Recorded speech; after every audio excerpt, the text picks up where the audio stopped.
You take a seed, you plant it, you grow it, you dry it, you roll it, you smoke it, and it goes down smooth. Hey! Spanning the globe to bring you the latest developments in medical cannabis, adult marijuana, industrial hemp, and spiritual ganja. We love the herb. It's time for the Marijuana Agenda with Russ Belville. Now, here's your host, Russ Belville. Good day, tokers and tokettes and non-toking lovers of liberty. It is Tuesday, August 1st, 2017, and it's got to be 420 somewhere in the world. Welcome to the program. We've got a great show for you today to begin this August, where it is sweltering hot here in beautiful legal Potland, Oregon. We got temperatures that will be 106, 107 degrees for most of the Willamette Valley today, tomorrow, and the next day. People here in Portland are freaking out. For my Arizona listeners, you can keep laughing at us, I suppose. I know it gets a whole lot hotter down there, but this is something else for the Pacific Northwest. Fortunately, we have legal marijuana here to get us through, and we're going to talk all about that over the next half hour. Coming up on the Cannabis Headline News, we got great news coming out of the U.S. Senate with a new bill that could legalize marijuana and then some. Then we're going to take an extended drug war data mining and take a look at Washington State's I-502 5 years later. What has been the effects? Well, Washington's Office of Financial Management produced a whole PowerPoint presentation on the issue. We've got the charts for you coming up in the drug war data mining. And then we'll wind up the show today with a radical rant, a terrible story coming out of South Dakota that could spoil the chances for a marijuana legalization initiative to get the could be getting on the ballot in 2018. Just a terrible mistake that underscores the need for professional guidance when you're putting together these cannabis initiatives. Just the omission of a comma, a semicolon, the word and instead of or, a may instead of a shall. All of these things can have devastating effects to how these initiatives are interpreted by the courts and the Secretary of State in this case. We'll get to that coming up at the end of the show. So thanks for joining us here on the Marijuana Agenda. And remember, if you love to get independent cannabis headline news, independent opinion and analysis, please help me keep this going here at the Marijuana Agenda. Become a patron today by logging on to mjagenda.com. For just $4.20 a month, just 21 cents an episode, I can keep this coming to you and plenty more. All right, let's get ready now for the Cannabis Headline News.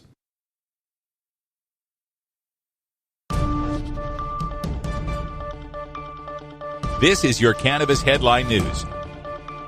Brought to you by MarijuanaMoment.net, the complete source for all your marijuana news in one morning newsletter from Marijuana Majority Founder Tom Angel. Subscribe today for free at MarijuanaMoment.net. This is your Cannabis Headline News for Tuesday, August 1st, 2017. I'm Russ Belville. Marijuana Moment reports that U.S. Senator Cory Booker, the Democrat from New Jersey, is filing a far-reaching marijuana bill that would legalize marijuana by removing it from the Federal Controlled Substances Act, leaving it for the states to regulate or prohibit as they see fit. The bill, the Marijuana Justice Act of 2017, would go further than previous legalization proposals by withholding federal money from states with racially disproportionate arrest and incarceration rates and allowing people subject to discriminatory cannabis arrests to sue states. The act would also require courts to expunge existing marijuana convictions and earmark money withheld from states with unfairly enforced marijuana laws to fund libraries and job training. In a press release, Senator Booker said, quote, "Descheduling marijuana and applying that change retroactively to people currently serving time for marijuana offenses is a necessary step in correcting this unjust system," end quote. Massroots reports that a Trump administration commission tasked with determining responses to the nation's opioid addiction and overdose issues appears to have ignored the public's call for looking into medical marijuana as a treatment and prevention option. On Monday, the panel, officially called the President's Commission on Combating Drug Addiction and the Opioid Crisis, announced that it has so far received more than 8,000 public comments. Although two cannabis policy reform organizations, the National Organization for the Reform of Marijuana Laws and Marijuana Majority, together generated at least 8,200 comments urging the panel to examine a growing body of research showing that legal cannabis access is associated with reduced opioid addiction and overdose rates, the Commission's 10-page draft interim report doesn't mention the issue once. The panel is chaired by New Jersey Governor Chris Christie, a vocal legalization opponent, and includes prominent prohibitionists such as former Congressman Patrick Kennedy, Massachusetts Governor Charlie Baker, and former Drug Czar's office staffer Bertha Madras. The Washington Post reports White House Press Secretary Sarah Huckabee Sanders said Monday that President Trump has, quote, 100% confidence, end quote, in all of his cabinet members, including Attorney General Jeff Sessions, whose performance Trump has repeatedly publicly criticized. Sanders was asked during a White House briefing about rumors that Trump could move Sessions to head the Department of Homeland Security, where there is now a vacancy after Trump's appointment of Secretary John F. Kelly as his new White House Chief of Staff. Quote, there are no conversations about any cabinet members moving in any capacity, and the president has 100% confidence in all members of his cabinet, end quote, Sanders said. Also from the Washington Post, the NFL has written to the NFL Players Association offering to work in tandem to study the potential use of marijuana as a pain management tool for players, according to people familiar with the situation. It is the clearest indication to this point that the league may be willing to work cooperatively with the union toward such marijuana use, which is currently banned by the sport. The NFLPA is conducting its own study and, according to those familiar with the deliberations, is yet to respond to the NFL's offer to cooperate on marijuana-related research. The NFL, according to one person with knowledge of the matter, wrote a letter to the union asking if, given the NFLPA's public comments on the issue this year, it is interested in working together on research. The league's letter outlined a few areas for potential research that included pain management for both acute and chronic conditions. A story in Vice shows that despite Attorney General Jeff Sessions' pledges to crack down on drug crime, federal drug prosecutions under his watch are thus far at historic lows, as new data released last week shows. At a time when President Trump has publicly called Sessions, quote, very weak, end quote, legal experts and former prosecutors say the Senate's inaction in confirming new U.S. attorneys and a federal hiring freeze instituted by the Trump administration have left the Attorney General without the tools he needs to reverse a 5-year decline in drug prosecutions. Without his own people implementing tough-on-crime policies on the ground, local investigators may still be operating under Obama-era reforms and bringing fewer cases to the feds for prosecution. The feds prosecuted 9% fewer drug crimes from February to June of this year compared to the same period last year, and more than 20% fewer than that period 5 years ago, according to data from the Transactional Records Access Clearinghouse at Syracuse University. This has been your Cannabis Headline News for Tuesday, August 1st, 2017. I'm Russ Belville. You're listening to the Marijuana Agenda with Russ Belville.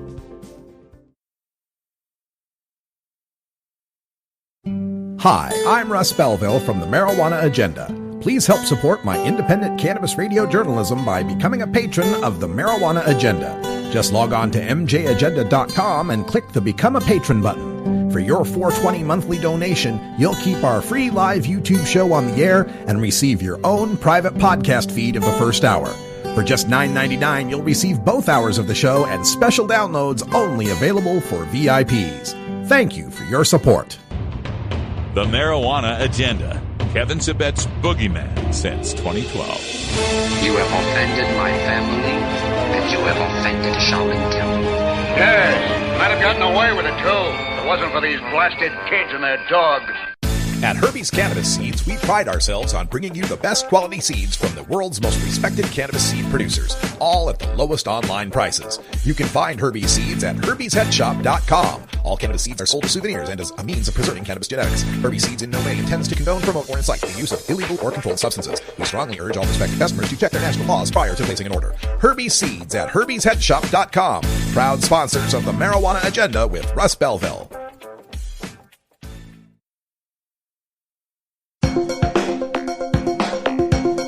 Promoting the end of adult cannabis prohibition is easy because we have facts, science, reason, compassion, evidence, truth, and logic on our side.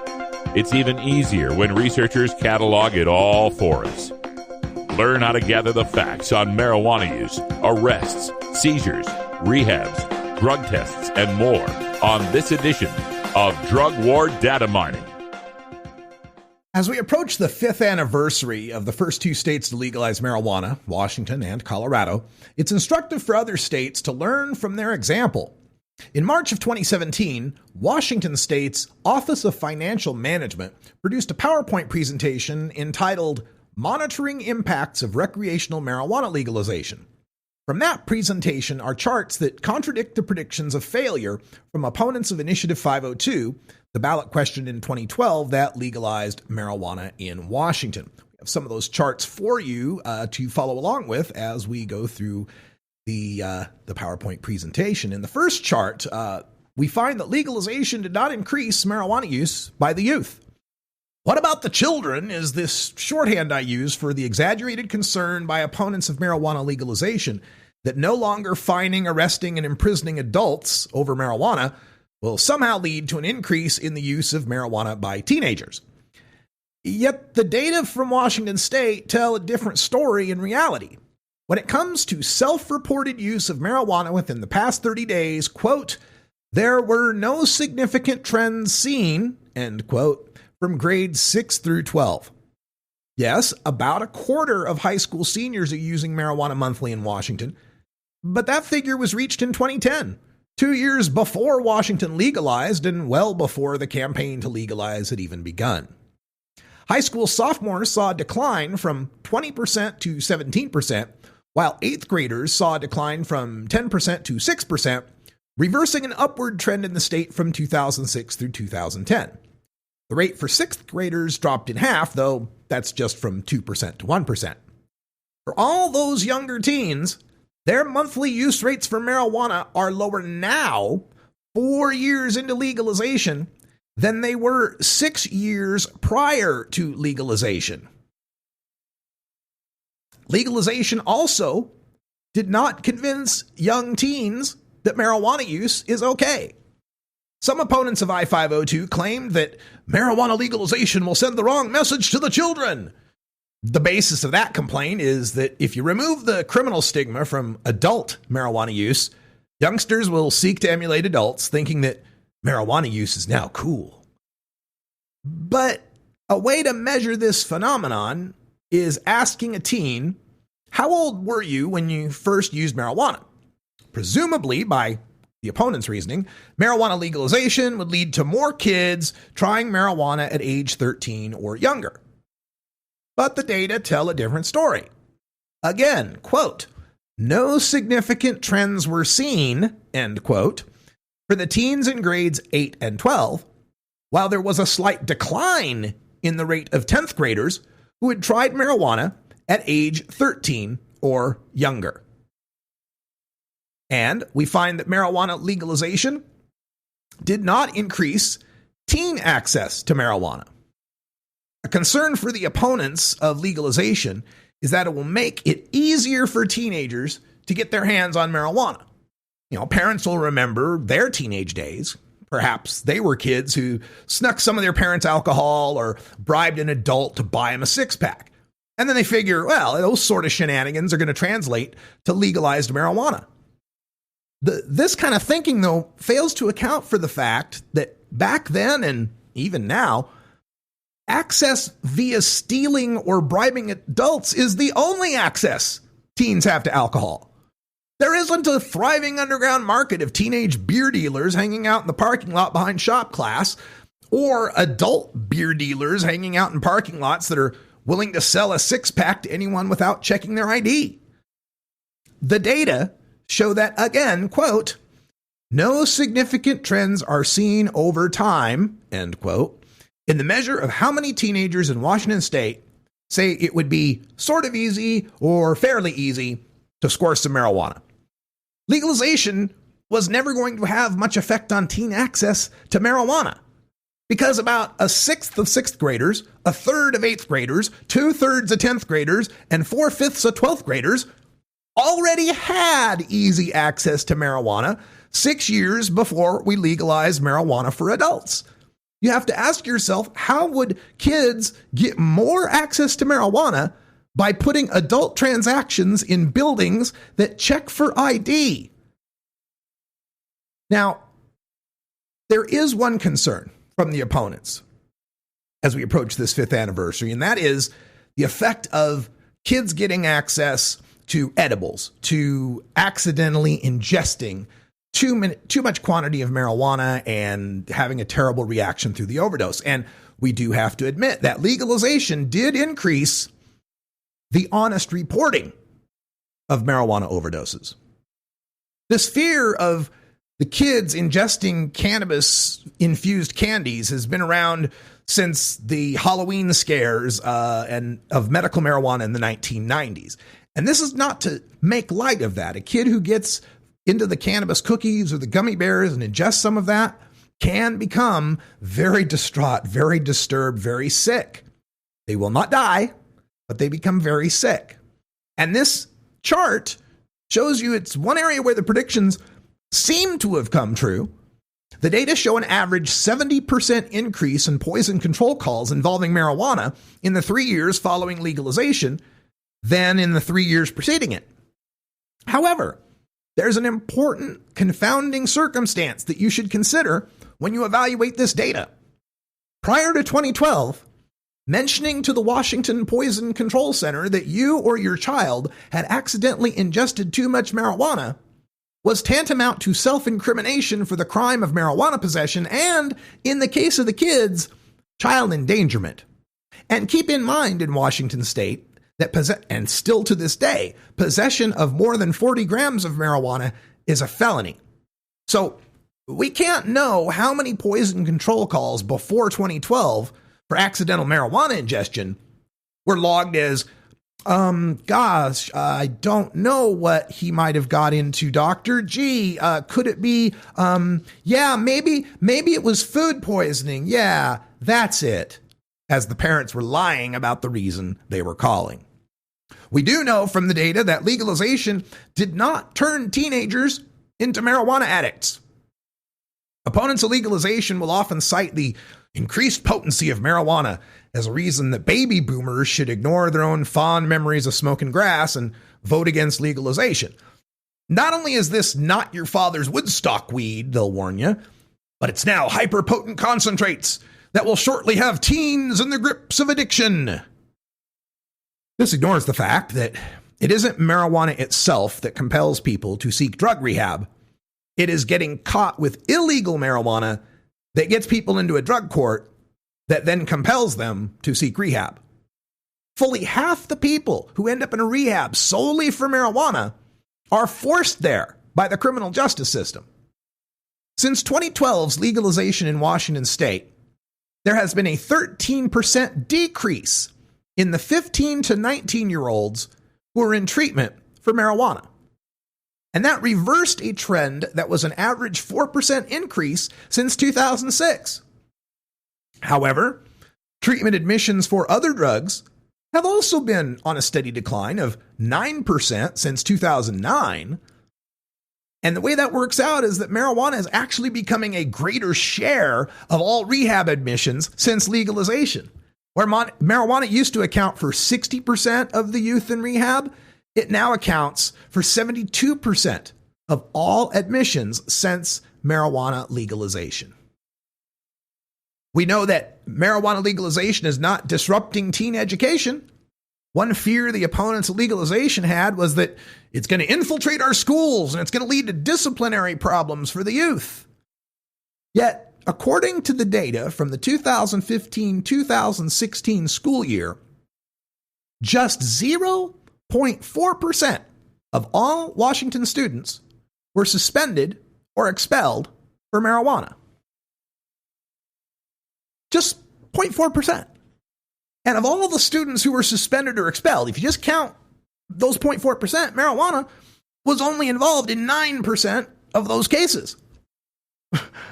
That works to only 1 in 250 Washington students that were suspended or expelled for marijuana in the 2015-2016 school year. Now, my high school, I had a graduating class of 353. That's like saying maybe one or two kids out of my entire high school graduation class got expended or suspended or expelled. Expended. 1 out of 250. That could be a small school, right? One kid were suspended or expelled for marijuana. And even considering just the ones that were suspended or expelled the whole school year for any reason, marijuana was the cause for discipline in just 1 out of 11 cases. And data from the Washington Office of Superintendent of Public Education confirm that legal marijuana for adults is not impacting teen education. The high school graduation rate in Washington State, 2012 to 2013, was 78.8%.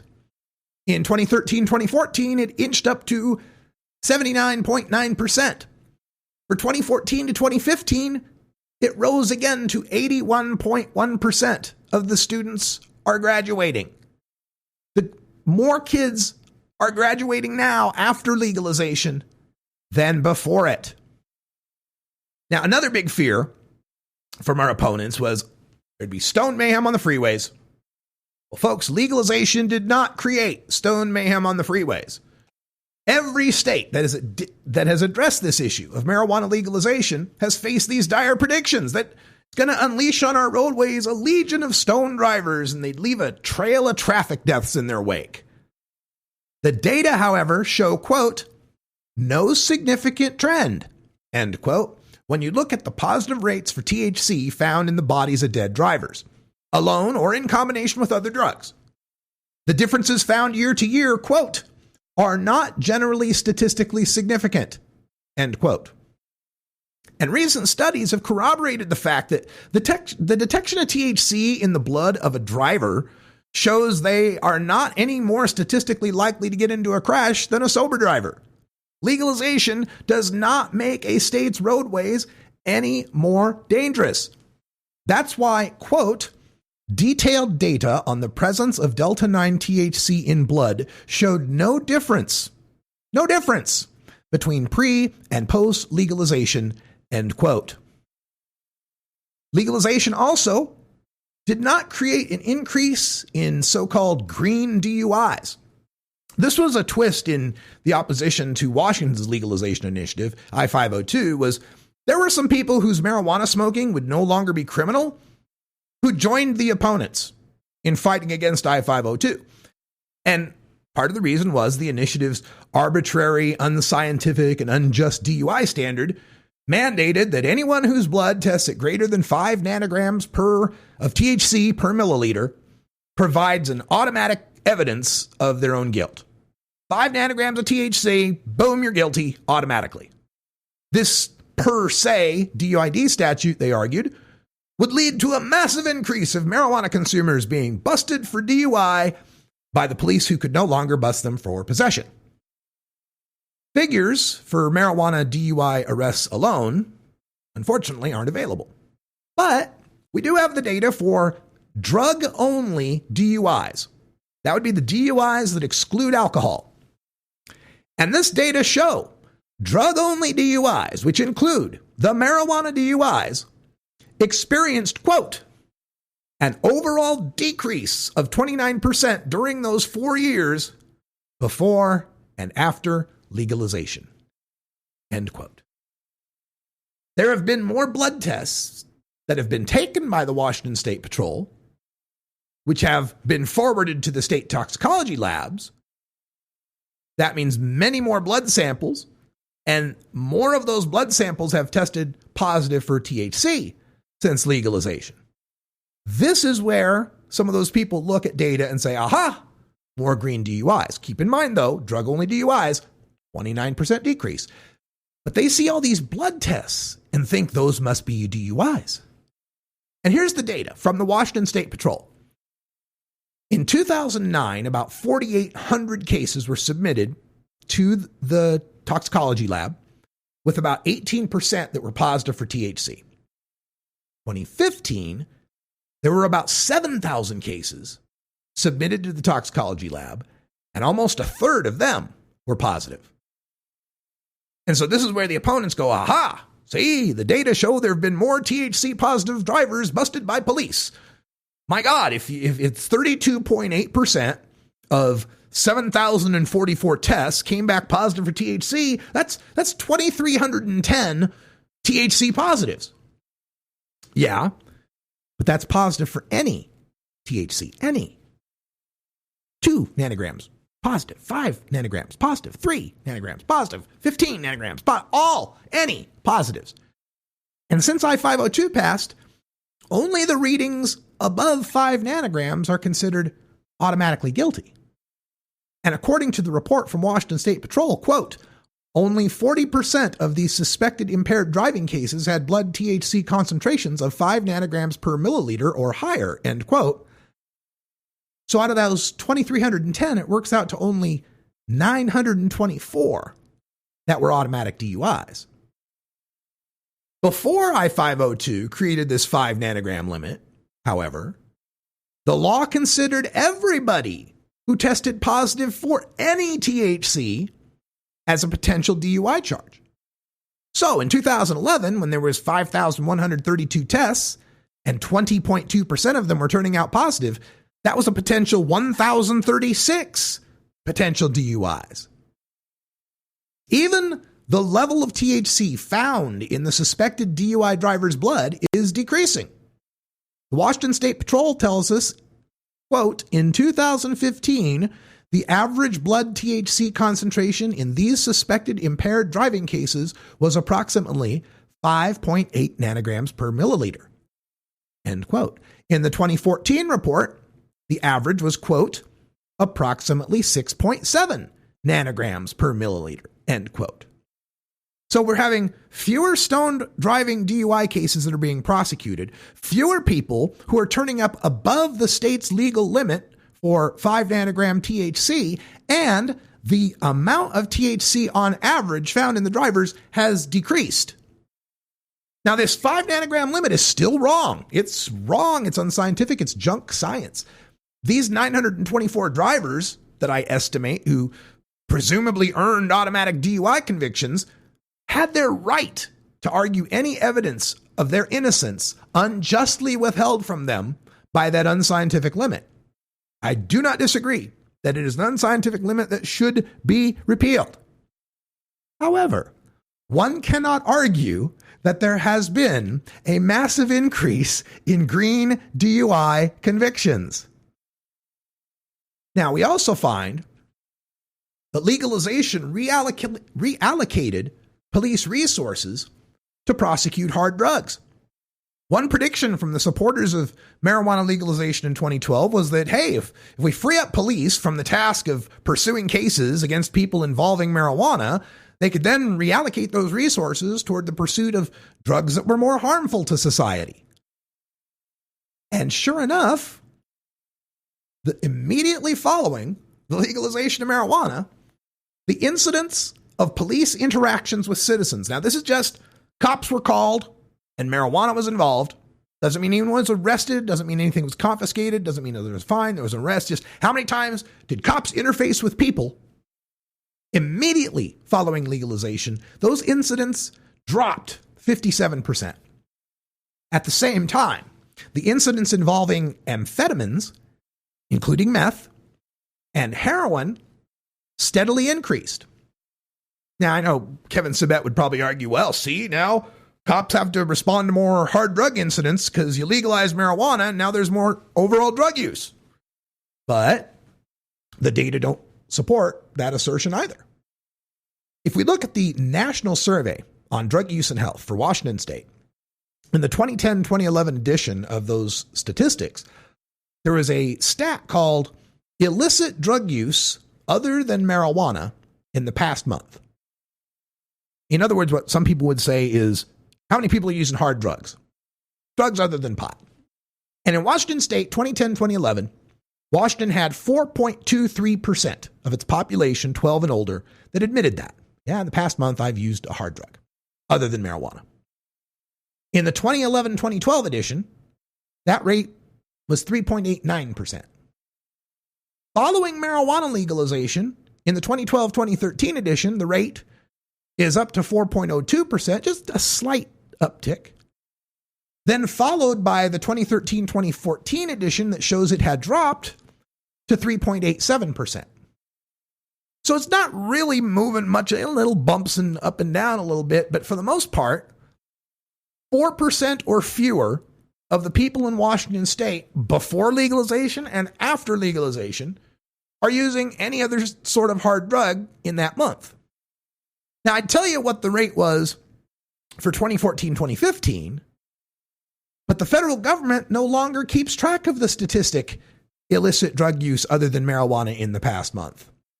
Almost as if the figure was kind of embarrassing for them. And it's not the first time the government has sandbagged a statistic that paints the war on marijuana in a bad light. When I first started working for NORML back in 2008, the DEA stopped reporting on how much of the cannabis they were eradicating every year that was actually wild ditchweed. Ditchweed that wouldn't get anybody high, after Paul Armentano at NORML kept pointing out how much millions of taxpayer dollars they were wasting on helicopters and cops to pull up a bunch of feral hemp. You want to know what the figure was, by the way, last time they actually measured it, in 2008? It was 98%. Funny, as you fly these helicopters down over a bunch of ditchweed and you pull that ditchweed up, and as you fly the helicopter over the country, it sprays all the seeds off this ditchweed, and you've got more weeds to pick next year. They stopped publishing that there in 2008 because, the figure was just a little bit embarrassing, I suppose. Now, another figure that we can pull from this Washington Office of Financial Management is a chart that shows us the total marijuana-related convictions. This is showing us how many people in the state of Washington were going to jail, were being busted for marijuana, were being convicted, and had permanently upon their records a drug conviction, from over 500 in 2011, dropping down to under 100, about 80 in 2015. Real people whose lives were not permanently altered, were not overturned, were not placed in jeopardy because of their use of marijuana. And for people that were actually imprisoned, people who actually had to go to prison, dropped from 73 to just 10. Real people's lives were saved by marijuana legalization. And finally, of course, the figures that everybody is interested in, the money aspect of marijuana legalization that everyone's talking about. And this is good information, and it's beneficial. I think that whether marijuana legalization makes a dime, it's still wrong to lock people in a cage over a houseplant. But if money is what gets people on board, I'm all for it. But when we first were talking about legalization in Washington state, the opponents of Washington state legalization proposed that tax revenue for marijuana would just be a drop in the bucket compared to the state budget deficits. And then if you figured out the costs of regulating marijuana and then the cost to society from increased marijuana use, why, that would dwarf any of the incoming tax revenues. The problem for these folks is that the data don't support those predictions. As already noted, the legalization didn't contribute to more marijuana use amongst the kids. It didn't lead to more problems for the youth that do use marijuana. It didn't lead to more dropouts. Didn't lead to more kids not getting out of high school. Didn't contribute to more danger on the roadways. Didn't lead to more people using hard drugs. And furthermore, this same Office of Financial Management in another report says there has been a 4% personal income growth in Washington state. There has been earning growth in every sector of industry in Washington state. They've had 5 straight years of employment growth. All these figures from 2010 to 2015. The span of time that it overlaps marijuana legalization. Every economic indicator in Washington state is heading in the right direction over the past 5 years. Meanwhile, under what was the original 25% marijuana excise tax, they've since changed the tax structure, the revenues are exceeding $26 million per month. That's just the tax revenues. The sales are over $113 million per month for September of 2016. If legalization opponents think they can quantify $26 million per month in social costs for marijuana use since legalization in Washington state, then please show us the chart, show us the data. We also find that marijuana legalization brings in revenue from your out-of-state border, for your out-of-state border counties. The legalization of marijuana in Washington has these counties, 4 counties, that border the state of Idaho, which still maintains marijuana prohibition.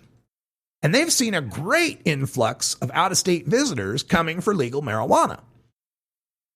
As you look at the chart, the darkest blue you see there are the counties, the 6 counties with the greatest per capita sales per county, and 3 of the 6 border Idaho.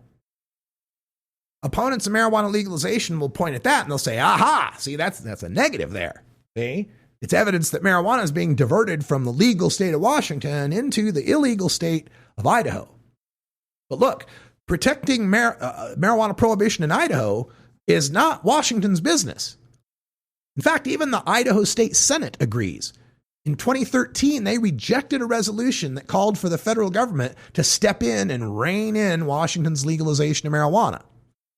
And look, legalization does not invent the trafficking of marijuana from West Coast states to interior states. That's been going on long before 2012. What it does do is ensure that a significant portion of marijuana sales to adults from Idaho are generating tax revenue that those cash-strapped, less populated eastern Washington counties can use. Legalization deprives between $14,000 to $27,000 worth of marijuana sales per person from benefiting underground marijuana sellers in those border counties.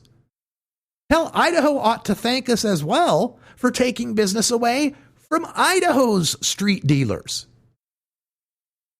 And legalization, should be no surprise to anyone, creates the lowest priced marijuana in these United States. Some of the opponents of marijuana legalization in 2012, the ones that were the pot smokers who opposed their own legalization, they bought into this scaremongering from marijuana growers that marijuana legalization would drastically inflate the price of marijuana to over $600 an ounce. And that would be because I-502 doesn't have home cultivation rights, and the theory that the taxation and the regulation and the state monopoly on marijuana would create these artificially high prices, higher than prohibition. But look, you can hardly call it a monopoly when there are now over 250 independent marijuana retailers in the state of Washington, supplied by hundreds of independent growers and processors.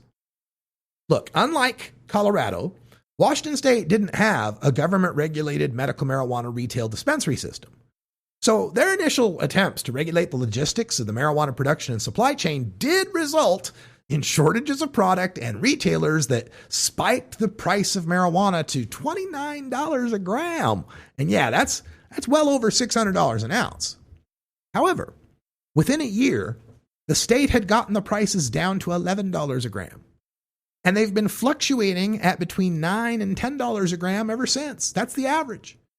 Marijuana consumers in Washington state enjoy some of the lowest prices for high-quality marijuana in the nation. Prices that sometimes can drop between $99 to $149 an ounce for certain strains. I think that's a legalization a whole lot of people in 44 United States could still get behind. You can find all of this data and the charts on HuffingtonPost.com. I'll send you the address if you ask. You're listening to the Marijuana Agenda with Russ Belville.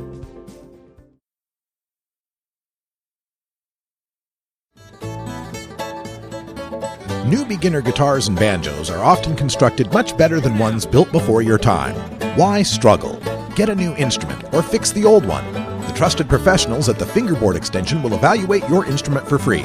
Repairs are priced for people who work for a living.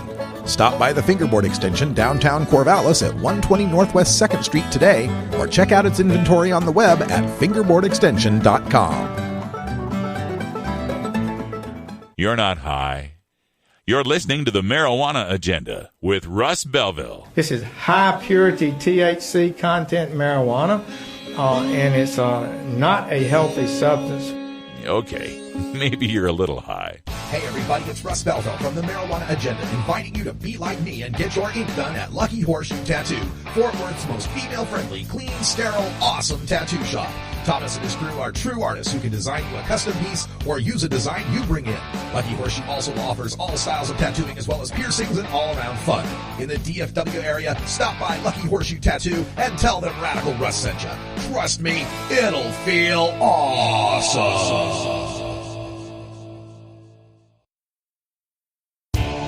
Total war against public enemy number one. 10 federal criminal penalties for up to 1 ounce of marijuana. Marijuana is probably the most dangerous drug. Legalization is just another word for surrender. I experimented with marijuana and didn't inhale. This is not medicine. This is a Cheech and Chong show. Encourage people to use less drugs. I am ill. That was the point. I think it would be a mistake to legalize. Negative reports coming out of Colorado. People don't smoke marijuana. All right, folks, just a little bit of time here for me to rant about the importance of getting professionals to run your marijuana legalization campaign. You know, it's not the 1970s or even the 20th century anymore. There have been numerous attempts to legalize marijuana, and we've had 8 of them now that have turned out, 9 if you count Washington, D.C., that have turned out successfully. There is a template. There is a set of language, set of words, set of definitions that are pretty standard now when it comes to putting these things together. So there's no excuse anymore for making the kind of mistakes that can doom a campaign. Well, now I have to tell you this story coming out of South Dakota, where New Approach South Dakota has been working on a ballot measure. Now, they're one of the states that have the initiative power, I understand. And also understand South Dakota's tried the initiative twice for medical marijuana and failed. But New Approach South Dakota was going for it with a ballot measure to legalize marijuana for all adults in the state of South Dakota. This is a state that still has the most severe sort of possession penalty. It has internal possession. You can be busted for the marijuana that's in your body, the THC in your system. Not just Idaho or New Jersey or Wyoming's you're high in public, but literally the THC molecules in your system are criminal. Anyway, so they're going forward with legalization in South Dakota, and when they wrote this thing up, they addressed 2 parts of existing South Dakota law. They addressed, number 1, that we had to legalize the possession and the use of marijuana. And they also had to address the marijuana paraphernalia. You got to legalize both. You can't legalize weed and then have it still be a crime to have a pot pipe. And cops just bust you for the pot pipe or the paper in the joint, right? Literally, they can do that. So you have to address both. But when they wrote this up, in the part where they're addressing the paraphernalia, the language says, quote, "Notwithstanding any other law, it is not unlawful under the law of the state or the subdivision. Blah, blah, blah, blah, blah, marijuana possession, blah, blah, blah, blah." Right? The important part there is they say it's not unlawful under the law of the state or the subdivision. Now, subdivision, they don't mean like where you live at your house, right? Like your housing subdivision. They mean political subdivision of the state, like a county or a city or a township or whatever. So political subdivisions, right? So it's not unlawful under the law of the state or the subdivision. And this is preceded by a notwithstanding any other law, which is kind of even though the law in the rest of the law says this is illegal, or even though the law elsewhere may say something else, it's not unlawful under the law of the state or the subdivision to possess paraphernalia. That's what they wrote up for the paraphernalia part, right? Okay. For the marijuana part, right? They say that backwards when I opened it. I'm sorry. So for the paraphernalia part, they said, not unlawful under the law of the state or any other subdivision, notwithstanding any other law. Okay.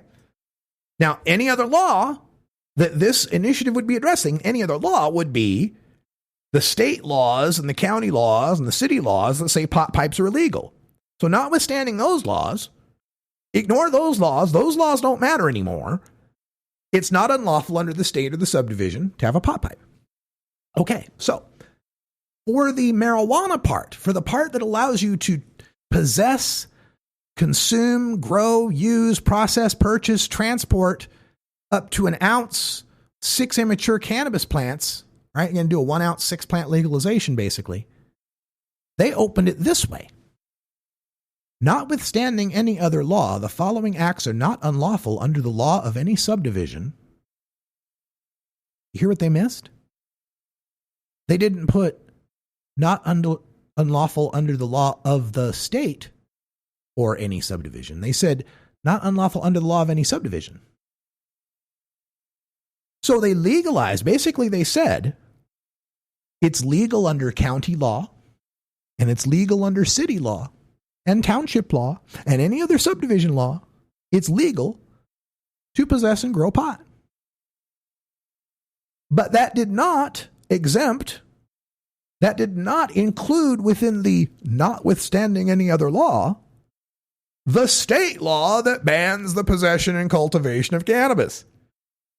So now there's actually been the state legislative research council that came out and said the measure wouldn't affect the state's law banning recreational marijuana if this thing makes it to the ballot. Now, the people behind New Approach South Dakota are saying, hey, this is a typo. It's a typo. Well, hard to say typo when the grammar fits, right? I'll read it to you straight. Here's the good one. Notwithstanding any other law, it is not unlawful under the law of the state or the subdivision, blah, blah, blah, blah, blah. The bad one reads, notwithstanding any other law, the following acts are not unlawful under law of any subdivision.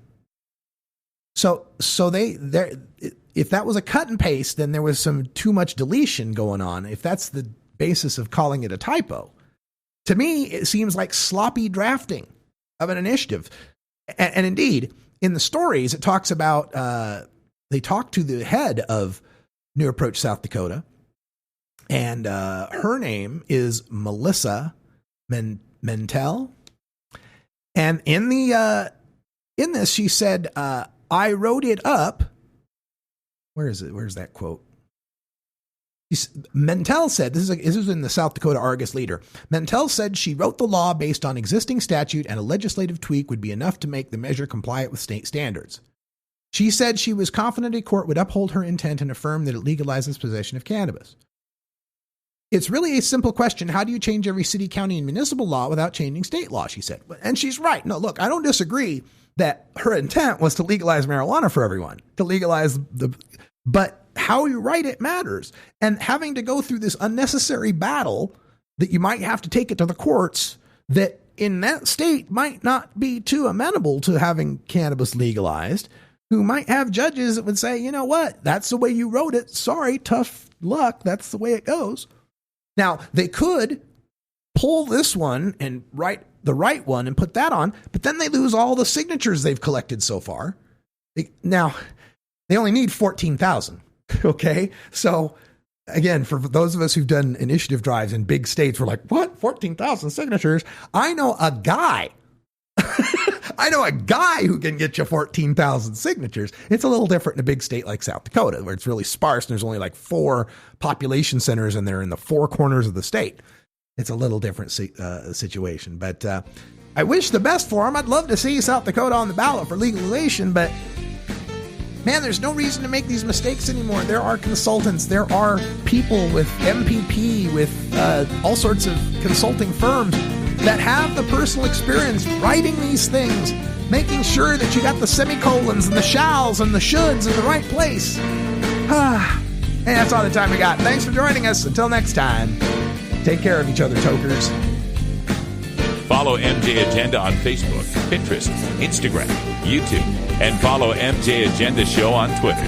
Learn more at mjagenda.com. You take a seed, you plant it, you grow it, you dry it, you roll it, you smoke it. You take a seed, you plant it, you grow it, you dry it, you roll it, you smoke it. You take a seed, you plant it, you grow it, you dry it, you roll it, you smoke it, and it goes down.